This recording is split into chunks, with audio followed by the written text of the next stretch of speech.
तो आ गई आपका हई गरीब छोट भाई फिर से एगो और नयका गाना के जानकारी लेके। तो रउआ लोगन के हम बता दें कि भोजपुरी के ग्लोबल स्टार ट्रेंडिंग स्टार गईल रहना भैया दोहा कतर में, जवन की बहुत बड़ा स्टेज शो रहे। आप लोग तो सोशल मीडिया पे वीडियो देखल गईल बा।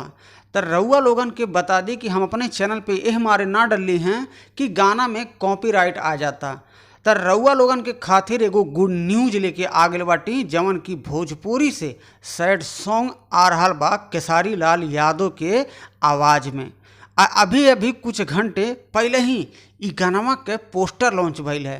तो रउआ लोग सबसे पहले स्क्रीनिया पे पोस्टरवा तनी देख ली जा। जौने गानवा के टाइटल बा बाबू ना जियब तहरा बिना, यह गाना के टाइटल है। और राइटर बाटे गाना के कृष्णा बेदर्दी जी, और म्यूजिक देले बाटे बड़ भाई आर्या शर्मा जी। तो रउआ लोगन हो जाई तैयार, काहे से 11 जून के यानी कि काल है 7:30 बजे सुबेरे Khesari music world YouTube channel से ई गाना के लॉन्च कैल जाता।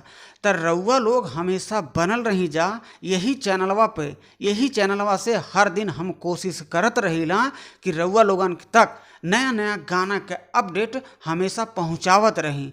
तो चैनल पे नया बाटा बाबू तो सब्सक्राइब कैले हो। अब वीडियो हमार पसंद आ गई बा तो वीडियो के एकदम लाइक जरूर कर लिहा जा।